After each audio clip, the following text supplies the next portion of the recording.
Hello ആൾ. So ഇന്നത്തെ class നമ്മൾ നോക്കാൻ പോണത് നമ്മുടെ ലെസൺ 7 ആയിട്ടുള്ള ആഫ്റ്റർ 20 ഇയേഴ്സ് എന്ന് പറഞ്ഞൊരു സ്റ്റോറിയാണ്. ഓക്കെ, ആഫ്റ്റർ 20 ഇയേഴ്സ് അല്ലെ, 20 വർഷങ്ങൾക്ക് ശേഷം, അതാണല്ലോ അല്ലെ അതിൻ്റെ അർത്ഥം.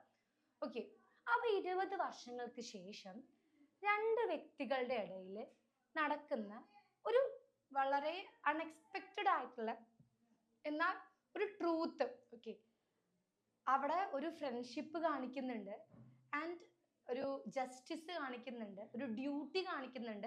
ഇതെല്ലാം കാണിച്ചുകൊണ്ട് ഉള്ള ഒരു ചാപ്റ്ററാണ്, ഒരു സ്റ്റോറിയാണ് എന്ത് ഈ ആഫ്റ്റർ 20 ഇയേഴ്സ് എന്ന് പറഞ്ഞൊരു സ്റ്റോറി. അപ്പോൾ നമുക്ക് ആദ്യം ആ സ്റ്റോറിയുടെ മലയാളം ഒരു ആശയം അല്ലെ സമ്മറി എന്താ നോക്കാം. ഓക്കെ, ഞാൻ ആ സ്റ്റോറി നിങ്ങൾക്ക് ആദ്യം ഒന്ന് മലയാളത്തിൽ പറഞ്ഞുതരാം. എന്താണ് ആഫ്റ്റർ 20 ഇയേഴ്സ്? എന്താ ആഫ്റ്റർ 20 ഇയേഴ്സ് എന്ന് പറഞ്ഞത് രണ്ട് മെയിൻ ക്യാരക്ടേഴ്സ് ആണ് അതിൽ വരുന്നത്. നമ്മുടെ രണ്ട് ക്യാരക്ടേഴ്സിന്റെ പേരാണ് ഇവിടെ. നമ്മുടെ ക്യാരക്ടേഴ്സ് ആരൊക്കെയാണ്? ബോബും ജിമ്മിയും. ബോബിന്റെയും ജിമ്മിയുടെയും ലൈഫിനെ സംബന്ധിച്ചിട്ടുള്ളൊരു സ്റ്റോറിയാണ് ഈ ഒരു ആഫ്റ്റർ 20 ഇയേഴ്സ് എന്ന് പറയുന്നത്. സോ നമ്മുടെ ബോബ് ജിമ്മിനെ ഇങ്ങനെ വെയിറ്റ് ചെയ്തുകൊണ്ടിരിക്കുകയാണ്. എവിടെ? ഒരു കടയുടെ മുൻപിൽ, ഒരു റെസ്റ്റോറൻറ്റിന് മുൻപിൽ. റെസ്റ്റോറൻറ്റിന്റെ പേര് ഇവിടെ പറയുന്നുണ്ടല്ലോ, ഇതാ ബിഗ് ജോ ബ്രാഡീസ് റെസ്റ്റോറൻറ്റിന് മുൻപിൽ ഇങ്ങനെ കാത്തു നിൽക്കുകയാണ്. അതെന്താന്ന് വെച്ചാൽ ഒരു 20 വർഷങ്ങൾക്ക് മുൻപ് അവര് ആ റെസ്റ്റോറൻറ്റിൽ നിന്ന് ഫുഡ് കഴിച്ച് പിരിഞ്ഞവരാണ്. ഓക്കെ, പിരിഞ്ഞിട്ട് നമ്മളെ ബോബ് ഒരു വഴിക്കും പോയി, ജിമ്മി മറ്റൊരു വഴിക്കും പോയി. അപ്പോൾ അവർ പറഞ്ഞിട്ടുണ്ടായിരുന്നു, അവർ കൊടുത്തിരുന്ന ഒരു പ്രോമിസ് ആണ്, ഒരു 20 വർഷങ്ങൾക്ക് ശേഷം ഇതേ സ്പോട്ടിൽ നമ്മൾ ഇനിയും എന്ത് ചെയ്യും, കണ്ടുമുട്ടും എന്നുള്ളത് അവർ പരസ്പരം കൊടുത്തിട്ടുള്ള ഒരു പ്രോമിസ്, അതൊരു വാക്കായിരുന്നു. ഓക്കെ, ആ വാക്ക് പാലിക്കാൻ വേണ്ടിയിട്ട് 20 വർഷങ്ങൾക്ക് ഇപ്പുറം, 20 വർഷങ്ങൾക്ക് ശേഷം നമ്മൾ ബോബ് ആരെ മീറ്റ് ചെയ്യാൻ വരികയാണ്? ജിമ്മിനെ മീറ്റ് ചെയ്യാൻ വേണ്ടിയിട്ട് ആ ഒരു കടയുടെ മുൻപിലേക്ക് വരികയാണ്. ഓക്കെ, അപ്പൊ ആളിങ്ങനെ വെയിറ്റ് ചെയ്ത് ഇങ്ങനെ കാത്തു നിൽക്കുന്നുണ്ട്. പക്ഷെ ആരെ കാണാനല്ല, നമ്മളെ ജിമ്മിനെ കാണാനല്ല. ആ സമയത്ത് പെട്രോളിങ്ങിനുള്ള പോലീസുകാരുണ്ടാവുമല്ലോ, അങ്ങനെ പോലീസുകാർ പോണ സമയത്താണ് ഈ കടയുടെ മുൻപിൽ ഇങ്ങനെ ഒരാൾ നിൽക്കുന്നത് പോലീസുകാർ കാണുന്നത്. അപ്പൊ പോലീസ് പോയി ചോദിച്ചു, എന്താ ചെങ്ങായിയെ ഇവിടെ നിൽക്കണത് അല്ലെ, എന്താണ് കാര്യം, എന്താ അവിടെ നിൽക്കുന്നൊക്കെ ചോദിച്ചു. അതിൽ ഇയാൾ പറഞ്ഞു, ഞാൻ എൻ്റെ ഒരു സുഹൃത്തിനെ കാത്തു നിൽക്കുകയാണ്. ഞങ്ങൾ 20 വർഷങ്ങൾക്ക് മുൻപ് ഈ റെസ്റ്റോറൻറ്റിൽ നിന്നും ഭക്ഷണം കഴിച്ചു പോയവരാണ്. ഞങ്ങൾ അന്നെടുത്തൊരു പ്രോമിസാണ്, 20 വർഷങ്ങൾക്ക് ശേഷം ഞങ്ങൾ ഇനിയും ഇവിടെ വന്നിട്ട് മീറ്റ് ചെയ്യുമെന്ന് ഞങ്ങൾ എടുത്തൊരു പ്രോമിസാണ്. ആ പ്രോമിസിന്റെ ഭാഗമായിട്ട് ഞാൻ എൻ്റെ സുഹൃത്തിനെ ഇങ്ങനെ കാത്തു നിൽക്കുകയാണ് എന്നും പറഞ്ഞു. ഓക്കെ, അത് കേട്ടു. അപ്പൊ അത് നോക്കിയ സമയത്ത് നമ്മുടെ ബോബിന്റെ കയ്യിൽ നല്ല എന്താ ക്ലാസി വാച്ച് ഒക്കെ, നല്ല എന്താ ലക്ഷറി ലുക്കുള്ള ഒരു ലക്ഷറി ലുക്ക് അല്ല കേട്ടോ, ലക്ഷറീസ് വാച്ച് ഉണ്ട്. അപ്പോൾ നമ്മുടെ പോലീസുകാരൻ കരുതി എന്ത്, ആ ബോബ് നല്ല കായുള്ള വീഴത്തെ ടീമാണ്, എന്തായാലും മിഡിൽ ക്ലാസ് ലോ ക്ലാസ് അല്ല, കള്ളറൊന്നും അല്ല, ആള് നല്ല ക്യാഷുള്ള ടീമാണ്. അപ്പോൾ ആള് പറയുന്നത് സത്യം തന്നെ ആയിരിക്കും എന്ന് കരുതിയിട്ട് ആശംസിച്ചുകൊണ്ട് ഓക്കെ ഓക്കെ ഗുഡ് ഗുഡ് എന്നൊക്കെ പറഞ്ഞിട്ട് ആര് പോയി? പോലീസുകാരൻ പോയി. ബോബ് പിന്നെയും ജിമ്മിനെ എങ്ങനെ കാത്തുനിന്നു. ആ സമയത്ത് നല്ല നീണ്ട നല്ല ഹൈറ്റ് ഒക്കെ ഉള്ള ഒരു വ്യക്തി, ഒക്കെ ഒരു ടാൾ മാൻ വരെയാണ്. വന്നപ്പോൾ നമ്മുടെ ബോബ് വിചാരിച്ചു, 20 വർഷങ്ങളായില്ലേ, പ്രായമായില്ലേ, അപ്പൊ ബോബ് വിചാരിച്ചു അത് നമ്മുടെ ജിമ്മി ആയിരിക്കും, അത് ജിമ്മി ആണെന്ന് കരുതി. ഒന്നാമത് രാത്രി കേട്ടോ, നല്ല ന്യൂയോർക്കിലെ നല്ല തണുത്ത കാറ്റിന്റെ ഇടയിലാണ് ഈ സംഭവമൊക്കെ നടക്കുന്നത്. ഓക്കെ, രാത്രിയും കൂടെ ആയതുകൊണ്ട് അങ്ങോട്ട് ബോബിന് കറക്റ്റ് ജിമ്മിനെ മനസ്സിലായില്ല. അവർ പരസ്പരം സംസാരിച്ച് കുറച്ചങ്ങനെ നടന്ന് മുന്നോട്ട് പോയപ്പോൾ ഒരു കടയുടെ വെളിച്ചത്തിലാണ് നമ്മളെ ബോബ് ജിമ്മിയുടെ ഫേസ് റിയലൈസ് ചെയ്യുന്നത്. ഓക്കെ, അപ്പോൾ ജിമ്മിന്റെ ഫേസ് അപ്പോഴാണ് ജിമ്മിന്റെ ഫേസിലെ സത്യം പറഞ്ഞാൽ ജിമ്മി ആയിരുന്നില്ല കേട്ടോ, വേറൊരാളായിരുന്നു. അപ്പൊ ആ ചെങ്ങായിന്റെ ഫേസ് കണ്ടപ്പോൾ ബോബ് മനസ്സിലാക്കാണ്, ഇതെന്റെ ജിമ്മി അല്ല, അല്ല എൻ്റെ ജിമ്മി ഇങ്ങനെയല്ല, ഇതെന്റെ ജിമ്മി അല്ല എന്നുള്ള കാര്യം ബോബ് മനസ്സിലാക്കാണ്. ആ സമയത്ത് ഈ വന്ന ഒരു വ്യക്തി, ഒരു പോലീസുകാരനായിരുന്നു. ആ പോലീസുകാരൻ പറയാണ്, ഞാൻ ജിമ്മി അല്ല, പക്ഷെ ജിമ്മി പറഞ്ഞയച്ചൊരു പോലീസുകാരനാണ്, നിങ്ങളെ അറസ്റ്റ് ചെയ്യാനാണ് ഞാൻ വന്നിരിക്കുന്നത് എന്ന് പറഞ്ഞു. അപ്പോൾ അതും പറഞ്ഞിട്ട് ഈ ടാൾ മാൻ നമ്മുടെ ബോബിന് ഒരു ലെറ്ററും കൊടുത്തു. ആ ലെറ്റർ ജിമ്മിയുടെ ലെറ്റർ ആയിരുന്നു. അതിൽ ഇങ്ങനെയാണ് എഴുതിയിട്ടുള്ളത്, എങ്ങനെ, എടാ ജിമ്മി, എനിക്ക് നിന്നെ ഭയങ്കര ഇഷ്ടമാണ്, അങ്ങനെ എഴുതിയിട്ടില്ല. ജിമ്മി നീ എന്തായാലും എന്താ ഒരു കുറ്റവാളിയാണ്. അപ്പൊ ജിമ്മി എന്തോ ഒരു തക്കട് തരികട ഉടായ്പ് കാട്ടിയിട്ടാണ് ഇപ്പൊ, ജിമ്മി അല്ല, സോറി, ബോബ് എന്തോ ഒരു ഉടായ്പ് കാട്ടിയിട്ടാണ് ഈ പൈസക്കാരനായി മാറിയിട്ടുള്ളത്. ഒരു ക്രിമിനൽ ആണ് ആര്? ബോബ് എന്ന് പറയുന്ന വ്യക്തി. സോ അത് ആര് തിരിച്ചറിഞ്ഞിട്ടുണ്ട്? നമ്മുടെ ജിമ്മി തിരിച്ചറിഞ്ഞിട്ടുണ്ട്. അപ്പൊ ആ ഒരു ഫ്രണ്ട്ഷിപ്പിന്റെ പേര് കാരണം ബോബിനെ ജിമ്മിക്ക് നേരിട്ട് വന്നിട്ട് എന്ത് ചെയ്യാൻ കഴിയില്ല, അറസ്റ്റ് ചെയ്യാൻ കഴിയില്ല. പക്ഷെ തന്റെ ഡ്യൂട്ടി കടമ നിർവഹിക്കുന്നത് ആരുടെ കടമയായിരുന്നു, ഒരു ഉത്തരവാദിത്തമാണ്, ജിമ്മിന്റെ ഉത്തരവാദിത്തമാണ്. അതുകൊണ്ട് ജിമ്മിക്ക് ഉറപ്പുണ്ടായിരുന്നു അയാൾ കൊടുത്ത വാക്ക് ആള് പാലിക്കും. അതുകൊണ്ട് 20 വർഷങ്ങൾ കഴിഞ്ഞാൽ ഇതേ സ്ഥലത്ത് അയാൾ വന്ന് നിൽക്കും എന്നുള്ള ഒരു ഉറപ്പ് ജിമ്മിക്ക് ഉണ്ടായിരുന്നു. അതുകൊണ്ട് ജിമ്മി ആരെ കുടുക്കി? നമ്മളെ ബോബിനെ കുടുക്കി അല്ലെ. അങ്ങനെ ബോബ് എന്ത് ചെയ്തു? ജയിലിലായിട്ട് അറസ്റ്റ് ആവുകയാണ് ചെയ്യുന്നത്. ഓക്കെ, അതെന്ന് എന്താണ് ഇതിന്റെ മോറൽ എന്ന് വെച്ചാൽ നമുക്ക് പറയാം, ഒരു 2 സുഹൃത്തുക്കള് അവർ കൊടുത്ത വാക്ക് പ്രോമിസ് ഒക്കെ നിറവേറ്റാൻ വേണ്ടി ഒരു പ്യൂർ ഫ്രണ്ട്ഷിപ്പും ജോയും എല്ലാം അവിടെ ഉണ്ട്. പക്ഷെ ജിമ്മിന്റെ പോയിന്റ് ഓഫ് വ്യൂ നോക്കിക്കഴിഞ്ഞാൽ ജിമ്മിക്ക് അത് നല്ലൊരു ഫ്രണ്ടാണ്. അതുകൊണ്ടല്ല അയാൾ ഡയറക്റ്റ് ഒന്ന് അറസ്റ്റ് ചെയ്യാഞ്ഞത്. വേറെ ആളെ വിടല്ലേ ചെയ്തല്ലോ, ഇപ്പൊ നേരിട്ട് ഒന്ന് അറസ്റ്റ് ചെയ്യായിരുന്നല്ലോ. പക്ഷെ ആൾക്ക് ആളുടെ ഡ്യൂട്ടി, ആളുടെ കടമയും ചെയ്യണം എന്നുള്ളൊരു മൈൻഡ് ആർക്കുണ്ട്? നമ്മുടെ ആർക്കുണ്ടായിരുന്നു? ജിമ്മിക്ക് ഉണ്ടായിരുന്നു. അതുകൊണ്ടാണ് ജിമ്മി നേരിട്ട് വന്ന് ബോബിനെ അറസ്റ്റ് ചെയ്യാതെ ആളെ വെച്ചിട്ട് ബോബിനെ അറസ്റ്റ് ചെയ്തിട്ടുണ്ടായത്. ഇതാണ് ചെറിയൊരു ഉള്ളടക്കം, അല്ലെങ്കിൽ ചെറുതായിട്ട് ആ സ്റ്റോറി മലയാളത്തിൽ പറഞ്ഞു തരാൻ പറഞ്ഞാൽ ഇതാണ് അതിൻ്റെ ഒരു സ്റ്റോറി. ഇതാണ് അതിൻ്റെ ഒരു സമ്മറി മലയാളത്തിൽ പറഞ്ഞാൽ ഇത്രയേ ഉള്ളൂ. ഇനി ഈ ഒരു സംഭവത്തെ നമുക്കിനി ഇംഗ്ലീഷ് വൈസ് നമുക്ക് ആ ചാപ്റ്ററിനെ ചുരുക്കിയിട്ട് ഇപ്പൊ എനിക്ക് ഞാൻ നേരത്തെ പറയാറുള്ള പോലെ ഇത്തിരി മനസ്സിലായിട്ടുണ്ടാവുള്ളൂ. ബാക്കി ഈ ഒരു കണ്ട സംഭവങ്ങൾ പറഞ്ഞാൽ നിങ്ങൾക്ക് സ്റ്റോറി ക്ലിയർ ആയിട്ട് മനസ്സിലാവും. ഐ ഹോപ്പ് മനസ്സിലാവും, പ്രതീക്ഷിക്കുന്നു. ഇനി നമുക്ക് ഇന്നതിൻ്റെ ഇംഗ്ലീഷ് സമ്മറി രൂപത്തിൽ നോക്കാം. സോ ആഫ്റ്റർ 20 years, ഓ ഹെൻറി എന്ന് പറഞ്ഞിട്ടുള്ള വളരെ റിയലിസ്റ്റിക് ആയിട്ട് ട്വിസ്റ്റ് എൻഡിങ് അവസാനിപ്പിക്കുമ്പോൾ എന്തെങ്കിലും ഒരു ട്വിസ്റ്റ് ഉണ്ടാവുന്ന ഈ ഒരു സ്റ്റോറിക്ക് ഒരു ട്വിസ്റ്റ് ഉണ്ടല്ലോ, അങ്ങനെ എന്തെങ്കിലും ഒക്കെ ട്വിസ്റ്റ് കൊണ്ടുവന്ന് കഥകൾ എഴുതുന്ന, സ്റ്റോറീസ് എഴുതുന്ന ഒരു വെൽ നോൺ റൈറ്റർ ആണ് ആര്? ഓ ഹെൻറി എന്ന് പറയുന്ന എഴുത്തുകാരൻ. സോ ഇതിന്റെ ഓഥർ ഓ ഹെൻറി ആണ്. Famous for twist endings and realistic stories. Realistic ആയുള്ള സ്റ്റോറീസ് ആണ് അദ്ദേഹം എഴുതാറ്. അദ്ദേഹത്തിന്റെ സ്റ്റോറീസിന്റെ പ്രത്യേകത അല്ലെങ്കിൽ അദ്ദേഹം ഫേമസ് ആയത് തന്നെ ട്വിസ്റ്റ് എൻഡിങ് സ്റ്റോറീസിലൂടെയാണ് നമുക്ക് പറയാം. ഇനി നമുക്ക് എന്താണ് ഈ ഒരു ആഫ്റ്റർ 20 years എന്നിട്ടുള്ളൊരു ഹെഡ്ലൈൻ ഇതിന് കിട്ടാനുള്ള കാരണം, ഹെഡിങ് ഇതിന് കിട്ടാനുള്ള കാരണം എന്ന് ചോദിച്ചാൽ we can say that it refers to the meeting of two friends after 20 years which leads to an unexpected truth. അല്ലെ, 2 സുഹൃത്തുക്കള് 20 വർഷങ്ങൾക്ക് ശേഷം കണ്ടുമുട്ടുകയാണ്. ഓക്കെ, കണ്ടുമുട്ടുന്ന ആ ഒരു വേളയാണ് അവിടെ ട്രൂ ഫ്രണ്ട്ഷിപ്പ് കാണിക്കുന്നുണ്ട്. പക്ഷെ അതൊരു സത്യസന്ധതയ്ക്കും കൂടെ കാരണമായിട്ടുണ്ട്. ഒരു കള്ളനെ നമ്മൾ ഒരിക്കലും, അതിപ്പോൾ ആരാണെങ്കിലും കള്ളന്മാരെ നമ്മൾ വളരാൻ സമ്മതിക്കാൻ പാടില്ല. ഒരു കള്ളൻ ഒരു പ്രാവശ്യം ഒരു തെറ്റ് ചെയ്തു, അത് 4 പേര് പിടിക്കപ്പെടാതിരുന്നുണ്ടെങ്കിൽ വീണ്ടും അയാൾ അതേ പ്രവണത ചെയ്യുന്നത്. കള്ളൻ എന്നുള്ള എന്ത് തെറ്റ് ചെയ്യുന്ന വ്യക്തികൾ ഒരു തവണ പിടിക്കപ്പെട്ടില്ലെങ്കിൽ വീണ്ടും വീണ്ടും അതേ ചെയ്യാനുള്ള പ്രവണത കൂടും. സോ ഈ ഒരു വ്യക്തി നമ്മൾ എന്താ ആ ഒരു ഫ്രണ്ട്ഷിപ്പ് അതുപോലെ തന്നെ നിലനിർത്തിക്കൊണ്ട്, പക്ഷെ ആ ഒരു ക്രിമിനൽ എന്ന് പറഞ്ഞാൽ അയാളെ കൊല്ലാനോ അയാൾ ഇമേജ് തകർക്കാനോ വേണ്ടിയിട്ടല്ല, ആൾക്ക് റിയലൈസ് ചെയ്ത് കൊടുക്കാനാണ്. നിങ്ങൾ ചെയ്ത തെറ്റാണ് എന്നുള്ളത് റിയലൈസ് ചെയ്ത് കൊടുക്കാൻ വേണ്ടിയിട്ടാണ് ജിമ്മി എന്ത് ചെയ്തത്? ബോബിനെ കുടുക്കിയതെന്ന് മാത്രം. സോ അതാണ് ഒരു 20 വർഷങ്ങൾക്ക് ഇപ്പുറം വലിയൊരു ട്രൂത്ത്, വലിയൊരു സംഭവം, ഒരു അൺഎക്സ്പെക്റ്റഡ് ട്രൂത്തിന് കാരണമായി എന്നുള്ളത് കൊണ്ടാണ് ആഫ്റ്റർ 20 years എന്ന് പറയുന്ന ഒരു ഹെഡിങ് കൊടുക്കാനുള്ള റീസൺ. ഇനി ഈ സ്റ്റോറി എവിടെയാണ് സെറ്റ് ചെയ്ത് വെച്ചിട്ടുള്ളതെന്നുണ്ടെങ്കിൽ നമ്മുടെ ന്യൂയോർക്കിലാണ്, ന്യൂയോർക്ക് സിറ്റിയിലാണ് ഈ ഒരു സ്റ്റോറി എടുത്തിട്ടുള്ളത്. സ്റ്റോറി സെറ്റിങ്സ് ഒക്കെ വരുന്നത് ന്യൂയോർക്ക് സിറ്റിയിലാണ്. എ കോൾഡ് വിൻഡി റെയിനി നൈറ്റിൽ നല്ല തണുത്ത കാറ്റ്, നല്ല കുഞ്ഞു മഴച്ചാറിലൊക്കെ ഉള്ള നല്ല തണുത്ത കാറ്റുള്ള ന്യൂയോർക്കിലാണ് ഈ സ്റ്റോറി നടക്കുന്നത്. In front of a closed shop big Joe Brady's restaurant. ഒരു ക്ലോസ്ഡ് ഷോപ്പിന് മുമ്പിലാണ് നമ്മളെ ബോബ് ഇങ്ങനെ ജിമ്മിനെ കാത്ത് നിൽക്കുന്നത് അല്ലേ. ജിമ്മിനെ കാത്ത് നിൽക്കുന്നത് എവിടെയാണ്?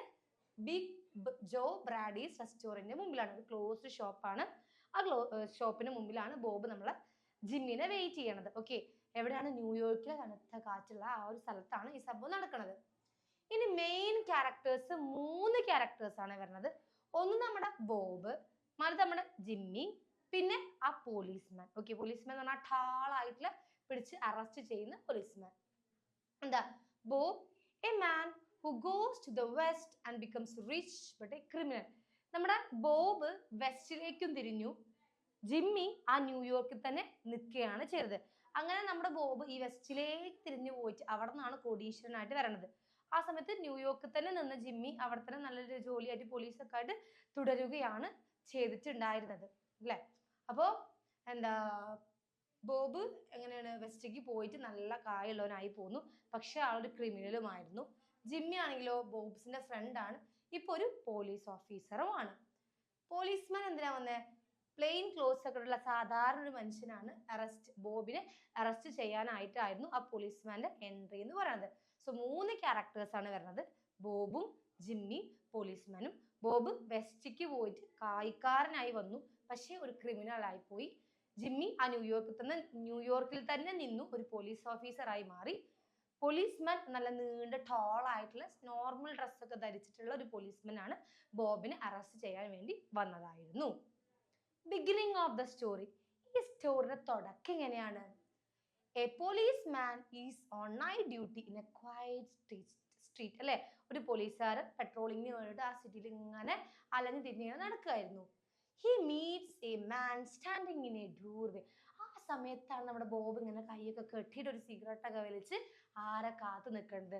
നമ്മളെ ജിമ്മിനെ ഇങ്ങനെ കാത്തു നിൽക്കുന്നത്. The man says he is waiting for his friend Jimmy Wells. അപ്പൊ പോലീസുകാരൻ ചോദിച്ചു, നീ എന്താ അവിടെ നിൽക്കുന്നത് ചോദിച്ചപ്പോ നമ്മുടെ ബോബ് പറഞ്ഞു, ഞാൻ എൻ്റെ പ്രിയപ്പെട്ട സുഹൃത്ത് ജിമ്മിയെ കാത്തു നിൽക്കുകയാണെന്ന് പറയുകയും ചെയ്തു. അതാണ് ഈ ഒരു സ്റ്റോറിയുടെ തുടക്കം എന്ന് പറയുന്നത്. ഇങ്ങനെ ആ ഒരു ബ്രാഡീസ് റെസ്റ്റോറന്റിന്റെ മുമ്പിൽ നമ്മുടെ ബോബ് ഇങ്ങനെ ജിമ്മിനെ കാത്ത് ഇങ്ങനെ നിൽക്കുമ്പോൾ പോലീസുകാരൻ പെട്രോളിങ്ങിന് പോകുന്നതിന്റെ ഇടയിൽ ആരെ മീറ്റ് ചെയ്യാണ്? ഈ ബോബിനെ മീറ്റ് ചെയ്യാണ്. എന്താ അവിടെ നിൽക്കുന്നത് ചോദിച്ചു. ബോബ് പറഞ്ഞു, ഞാൻ എൻ്റെ പ്രിയ സുഹൃത്തായുള്ള ജിമ്മീനെ 20 വർഷങ്ങൾക്ക് ഇപ്പുറം ഞങ്ങൾ കൊടുത്തൊരു പ്രോമിസ് ആയിരുന്നു. ആ പ്രോമിസിന്റെ ഭാഗമായിട്ട് എൻ്റെ പ്രിയപ്പെട്ട സുഹൃത്ത് ജിമ്മീനെ വെയിറ്റ് ചെയ്ത് ഞാൻ ഇവിടെ ഇങ്ങനെ നിൽക്കുകയാണെന്ന് പറഞ്ഞു. അതാണ് ഈ സ്റ്റോറിയുടെ ബിഗിനിങ്, തുടക്കം എന്ന് പറയണത്. ഇനി ഇവിടെ പ്രോമിസ്, അവർ പരസ്പരം കൊടുത്തിരുന്ന പ്രോമിസ് എന്തായിരുന്നു? Bob and Jimmy were best friends അല്ലെ. ബോബും ജിമ്മി നല്ല ബെസ്റ്റ് തിക് ഫ്രണ്ട്സ് ആയിരുന്നു. 20 years ago they had dinner at Big Joe Brady's restaurant. 20 വർഷങ്ങൾക്ക് മുമ്പ് അവർ രണ്ടുപേരും കൂടെ ഈ ബിഗ് ജോ ബ്രാഡീസ് റെസ്റ്റോറന്റിൽ നിന്നും ഒരുമിച്ച് ഡിന്നർ ഒക്കെ കഴിച്ച് പിരിഞ്ഞവരാണ്. ഓക്കെ, 20 വർഷങ്ങൾക്ക് മുന്നേ രണ്ടുപേരും ബിഗ് ജോ ബ്രാഡീസ് റെസ്റ്റോറന്റിന് മുന്നിൽ നിന്ന് ഫുഡൊക്കെ കഴിച്ചിട്ട് നല്ല പിരിഞ്ഞ രണ്ട് പ്രിയപ്പെട്ട സുഹൃത്തുക്കളായിരുന്നു. They promised to meet again at the same place and time after 20 years അല്ലെ. ഇപ്പൊ നമ്മൾ ഇവിടുന്ന് ഫുഡ് കഴിച്ച് പിരിഞ്ഞവരല്ലേ. ഇനി ഒരു 20 വർഷങ്ങൾ കഴിഞ്ഞാൽ ഇതേ സമയം ഇതേ റെസ്റ്റോറന്റിന് മുമ്പിൽ നമ്മൾ കണ്ടുമുട്ടിയിരിക്കുമെന്ന് അവർ അന്ന് കൊടുത്തൊരു വാക്കാണ്. ഓക്കെ, ആ വാക്കിന്റെ പുറത്ത് നമ്മള് ബോബ് എന്തൊക്കെ പറഞ്ഞാലും സുഹൃത്തിനെ നല്ല സ്നേഹിച്ചിരുന്ന ഒരാളാണ്. പറഞ്ഞ വാക്കിന് വില കൊടുത്ത വ്യക്തി ആയതുകൊണ്ടാണ് ബോബ് എന്ത് ചെയ്തത്? ആ പറഞ്ഞ സമയം ഇവനെ കാണാൻ വേണ്ടി, ജിമ്മിനെ കാണാൻ വേണ്ടി വന്നിട്ടുണ്ടായിരുന്നത്. ഈ ബോബ്സ് ലൈഫ്, ബോബിന്റെ ജീവിതം എങ്ങനെയാണ്? Bob went to the west to make money. ഞാൻ നേരത്തെ പറഞ്ഞ പോലെ ജിമ്മി ന്യൂയോർക്കിൽ തന്നെ നിൽക്കുകയും ചെയ്തു, ബോബ് വെസ്റ്റിലേക്ക് പോവുകയും ചെയ്തു. എന്തിന്? പൈസ ഉണ്ടാക്കാൻ വേണ്ടി, കാശുകാരനാവാൻ വേണ്ടിയിട്ട് ബോബ് വെസ്റ്റിലേക്ക് തിരിഞ്ഞു. He became rich and successful അല്ലെ. വെസ്റ്റിലേക്ക് പോയിട്ട് നല്ല കാശൊക്കെ ഉണ്ടാക്കി റിച്ച് ആവുകയും ചെയ്തു. നല്ല ലൈഫിൽ സക്സസ്ഫുൾ ആയിട്ടുള്ള മനുഷ്യനായിട്ട് മാറിയിട്ടും ഉണ്ടായിരുന്നു. അല്ലാതെ പിച്ചക്കാരൊന്നും ആയിട്ടില്ല, നല്ല കാശുകാരായിട്ട് തന്നെയാണ് മാറിയിട്ടുണ്ടായിരുന്നത്. He is confident that Jimmy will keep the promise. ബോബിന് അത്രയും കോൺഫിഡന്റ് ആയിരുന്നു ജിമ്മി ആ വാക്ക് പാലിക്കുന്നു. അപ്പൊ ജിമ്മിനോടുള്ള ആ വിശ്വാസം കൊണ്ടാണ്, ജിമ്മി വരും എന്നുള്ള ഉറപ്പ് കൊണ്ടാണ് ബോബ് ജിമ്മിനെ കാണാൻ വന്നിട്ടുണ്ടായിരുന്നു. ഓക്കെ, ബോബിന് ഉറപ്പായിരുന്നു ജിമ്മി ആ പ്രോമിസ് ജിമ്മി എന്ത് ചെയ്യും? കീപ്പ് ചെയ്യും. ജിമ്മി വരും എന്നുള്ള കാര്യം ആർക്കറിയാമായിരുന്നു? ബോബിന് അറിയാമായിരുന്നു. അറൈവൽ ഓഫ് ദ ടോൾ മാൻ. ആ സമയത്താണ് ആ വലിയ ജിമ്മി എന്ന് തെറ്റിദ്ധരിക്കപ്പെട്ട ആ ടോൾ മാൻ ഇങ്ങനെ വന്ന് നടന്നു വരണം അല്ലേ. After some time a tall man comes. കുറച്ച് നേരങ്ങൾ കഴിഞ്ഞപ്പോൾ നമ്മൾ ബോബ് ഇങ്ങനെ കാത്തു നിൽക്കുമ്പോൾ ആര് വരികയാണ്? നമ്മളെ ടോൾ മാൻ വരികയാണ്. Bob things he's Jimmy. പാവം ബോബ് വിചാരിച്ചു ഇതാണ് എൻ്റെ ജിമ്മി. കാരണം രാത്രിയല്ലേ, ബോബിനെ അങ്ങോട്ട് ക്ലിയർ ആയിട്ട് മനസ്സിലായില്ല. ബോബിന്റെ തെറ്റാണത് അല്ലെ, ബോബിന് ജിമ്മിനെ ക്ലിയർ ആയി മനസ്സിലായില്ല. അതാണ് നമ്മളെ ബോബിന്റെ പേരും കരുതി പറഞ്ഞ് ജിമ്മിന്റെ പേരും പറഞ്ഞ് കള്ളത്തരം പറഞ്ഞു വന്ന പോലീസുകാരൻ. They walked together and talked about their lives. അവർ രണ്ടുപേരും ഇങ്ങനെ നടന്ന് അങ്ങോട്ടും ഇങ്ങോട്ടും ജീവിത കാര്യങ്ങളൊക്കെ പറഞ്ഞ് അങ്ങനെ നടന്നുപോയി. Okay, the surprise. ആ സമയത്താണ് സർപ്രൈസ് എന്ന് കൊണ്ട് ഒരു കാര്യം നടക്കണം അല്ലേ. In bright light Bob notices that the man's face is not Jimmy's. ഒരു കടയുടെ കുഞ്ഞു വെളിച്ചത്തില് ബോബ് മനസ്സിലാക്കാണ് ഇതെന്റെ ജിമ്മി അല്ല. അല്ലെ, എൻ്റെ ജിമ്മിയുടെ മൂക്ക് ഇങ്ങനെയല്ല, എൻ്റെ ജിമ്മിയുടെ കണ്ണ് ഇങ്ങനെയല്ല, എൻ്റെ ജിമ്മി ഇങ്ങനെയല്ല എന്നുള്ളത് ബോബ് റിയലൈസ് ചെയ്യാണ്. താൻ പറ്റിക്കപ്പെട്ടു എന്നുള്ളത് ബോബിനപ്പം മനസ്സിലായി. The tall man reveals that Bob is a criminal wanted by the Chicago police. ആ സമയത്ത് പോലീസ്മാൻ പറഞ്ഞു, നിങ്ങളൊരു ക്രിമിനൽ അല്ലേ, ചിക്കാഗോ പോലീസ് അന്വേഷിക്കുന്ന ഒരു ക്രിമിനൽ അല്ലേ നിങ്ങളെന്ന് ആര് പറഞ്ഞു? ആ പോലീസ്മാൻ പറയാണ്. അപ്പോൾ മറ്റേ ബോബിന് മനസ്സിലായി, ഞാൻ പെട്ടു എന്നുള്ളത്. അപ്പൊ ബോബിന് മനസ്സിലായിട്ടുണ്ടാവുകാരല്ലേ ജിമ്മീസ് ട്രൂത്ത്. അപ്പോൾ ജിമ്മി എന്ത് ചെയ്യണം, ലെറ്റർ. അപ്പൊ പോലീസിനെ വേഗം ഒരു കത്തൊക്കെ എടുത്ത് കൊടുക്കുന്നുണ്ട്. അപ്പൊ ജിമ്മിയുടെ സത്യം ജിമ്മി തുറന്നു പറയാണ്. എന്താ പറഞ്ഞേ? The tall man gives Bob a note from Jimmy. Jimmy recognized Bob as a criminal but could not arrest him himself. So he sent another policeman to do his job. അല്ലേ, എന്താ ഉണ്ടായേ? ഒരു കത്ത് കൊടുത്തു, ഒരു ലെറ്റർ, ഒരു not കൊടുത്തു. ആ നോട്ടിൽ ജിമ്മി എഴുതിയ വാചകങ്ങളായിരുന്നു, പ്രിയപ്പെട്ട സുഹൃത്തെ, എനിക്ക് എൻ്റെ ഡ്യൂട്ടി ചെയ്തേ പറ്റൂ അല്ലേ. പക്ഷെ ആ ഡ്യൂട്ടി നിന്നെ എനിക്കായിട്ട് അറസ്റ്റ് ചെയ്യാൻ കഴിയില്ല, കാരണം നീ എൻ്റെ പ്രിയപ്പെട്ട സുഹൃത്താണല്ലോ, നീ ഒരു ക്രിമിനൽ അല്ലേ, ക്രിമിനലിനെ വാഴ്ത്താൻ സമ്മതിക്കൂലല്ലേ, അതുകൊണ്ടല്ല, ഒരു ക്രിമിനൽ അല്ലേ, അതുകൊണ്ട് നിന്നെ എനിക്ക് ഡയറക്റ്റ്ലി വന്ന് അറസ്റ്റ് ചെയ്യാൻ എൻ്റെ മനസ്സ് സമ്മതിക്കില്ല, അതുകൊണ്ടാണ് ഞാൻ ഈ ഒരു പോലീസുകാരനെ വിട്ടിട്ട് നിന്നെ അറസ്റ്റ് ചെയ്യുന്നത് പറഞ്ഞിട്ട് എഴുതിയൊരു കത്തായിരുന്നു അത്. ഇത്രേ ഉള്ളൂ, കഥ എന്താ കഴിഞ്ഞു, ഇത്രേ ഉള്ളൂ. അങ്ങനെ ബോബിനെ പിടിച്ച് ജയിലിൽ ഇടുകയാണ് ചെയ്യണത്. ഓക്കെ, തീം എന്താന്ന് ചോദിച്ചാൽ we can say that friendship, duty, justice അല്ലേ. നമുക്ക് ഫ്രണ്ട്ഷിപ്പ് ആവാം, പക്ഷെ ഏത് നമ്മുടെ കട്ട ഫ്രണ്ട് ആണെങ്കിലും ഫ്രണ്ട് തെറ്റ് ചെയ്ത് കഴിഞ്ഞാൽ അത് പറഞ്ഞ് തിരുത്തേണ്ട കടമ എന്ന് പറയുന്നത് നമ്മുടേതാണ്. ആൻഡ് നമ്മൾ ചെയ്യുന്ന ഡ്യൂട്ടി, നമുക്കൊരു വർക്ക് ഉണ്ടെങ്കിൽ അവിടെ ചെയ്യുന്ന ജോലിയിൽ ഫ്രണ്ട് എന്നോ അത്തരം കമ്മിറ്റ്മെന്റുകൾ പാടില്ല. ചെയ്യുന്ന ഡ്യൂട്ടി സ്റ്റേ ഫോർവേഡ് ആയിരിക്കണം. നമ്മൾ ചെയ്യുന്ന കാര്യത്തിൽ നമ്മൾ അത്രത്തോളം 100% ആത്മാർത്ഥത പുലർത്തിയോണ്ട് വേണം ചെയ്യാൻ. അതൊക്കെയാണ് നമുക്ക് ഈ ഒരു സ്റ്റോറിയിൽ നിന്നും തീമായിട്ട് മനസ്സിലാവുന്നത്. ആൻഡ് ഈ സ്റ്റോറിയുടെ മോറൽ എന്താ ചോദിച്ചാൽ we can say that duty to law is greater than personal friendship അല്ലെ. നിയമത്തെ സംരക്ഷിക്കുക എന്നുള്ളത് നമ്മുടെ കടമയാണ്. അതിപ്പോൾ ആര് തെറ്റ് ചെയ്താലും, നമ്മുടെ പാരന്റ് ആയാലും, ഈവൻ നമ്മുടെ മക്കൾ തെറ്റ് ചെയ്താൽ പോലും തെറ്റാണെങ്കിൽ അത് നിയമത്തിന് മുമ്പിൽ കൊണ്ടുവരിക എന്നുള്ളത് നമ്മുടെ ഡ്യൂട്ടിയാണ്. കാരണം നമ്മുടെ നിയമത്തെ നമ്മൾ പാലിക്കണം. അവിടെ പേഴ്സണൽ ഫ്രണ്ട്ഷിപ്പും കാര്യങ്ങളും പേഴ്സണൽ ആയിട്ടുള്ള ഒരു സംഭവത്തിനും ഒരു തരത്തിലുള്ള വാല്യൂവും ഇല്ല. A true friend will not support wrong actions അല്ലേ. ഒരു നല്ല സുഹൃത്ത് ഒരിക്കലും നമ്മുടെ സുഹൃത്തുക്കളെ തെറ്റ് ചെയ്യാൻ പ്രേരിപ്പിക്കില്ല, നല്ലത് ചെയ്യാനേ നമ്മൾ പറഞ്ഞു കൊടുക്കുള്ളൂ. തെറ്റ് ചെയ്യാൻ ഒരിക്കലും നമ്മളൊരു നല്ല ഫ്രണ്ട് ഒരിക്കലും തന്നെ സുഹൃത്തിന് ആ കാര്യത്തിൽ സപ്പോർട്ട് ചെയ്യില്ല. Honesty and justice are more important than emotions അല്ലേ. ഒരു പക്ഷേ നമ്മുടെ ജിമ്മിക്ക് ബോബിനെ അറസ്റ്റ് ചെയ്യാൻ കൊടുത്ത സമയത്ത് ഭയങ്കര ഇമോഷണലി ഭയങ്കര സങ്കടം വന്നിട്ടുണ്ടായിരിക്കാം. പക്ഷേ എന്താണ്, honesty and justice are more important. സത്യസന്ധതയും നമ്മൾ ചെയ്യുന്ന ജസ്റ്റിസും അത് നമ്മൾ പുലർത്തിയേ പറ്റൂ. അവിടെ ഇമോഷൻസിനൊന്നും യാതൊരു തരത്തിലുള്ള കമ്മിറ്റ്മെന്റുകളും കൊടുക്കേണ്ട ആവശ്യമില്ല. അവനവൻ ചെയ്യേണ്ട കടമ അവനവൻ ചെയ്യണം. Everything is our duty. നമ്മുടെ ഡ്യൂട്ടിയാണ് ലോ സംരക്ഷിക്കുന്നതും എല്ലാം നമ്മുടെ ഡ്യൂട്ടിയാണ്. ഒരിക്കലും ഒരു വ്യക്തിയെയും നേർവഴിക്ക് നടത്തിക്കാൻ പറ്റിയിട്ടില്ലെങ്കിലും തെറ്റായ വഴിയിൽ പോകുമ്പോൾ അത് പ്രോത്സാഹിപ്പിച്ചു കൊടുക്കാൻ പാടില്ല. അത്തരം തീമുകളും അല്ലെങ്കിൽ അത്തരം മെസ്സേജുകളും ഒക്കെ നമുക്ക് തന്നുകൊണ്ട് ഓ ഹെൻറി എഴുതിയിട്ടുള്ള ഒരു റിയലിസ്റ്റിക് ആയുള്ളൊരു ട്വിസ്റ്റിംഗ് ആയുള്ളൊരു ബ്യൂട്ടിഫുൾ സ്റ്റോറിയാണ് ഈ ആഫ്റ്റർ 28 years എന്ന് പറയുന്ന ഈ ഒരു സ്റ്റോറി. ഓക്കെ, ഇപ്പം നിങ്ങൾക്കത് മനസ്സിലായി എന്ന് ഞാൻ വിചാരിക്കുന്നു. അപ്പോൾ 20 വർഷങ്ങൾക്ക് ഇപ്പുറം നടക്കണ രണ്ട് സുഹൃത്തുക്കളുടെ ഇടയിൽ നടക്കുന്ന ഒരു ഇമോഷണലി കണക്ട് ആയിട്ടുള്ള കുറച്ച് സംഭവങ്ങളിലൂടെയാണ് ഈ ഒരു സ്റ്റോറി കടന്നു പോകുന്നത്.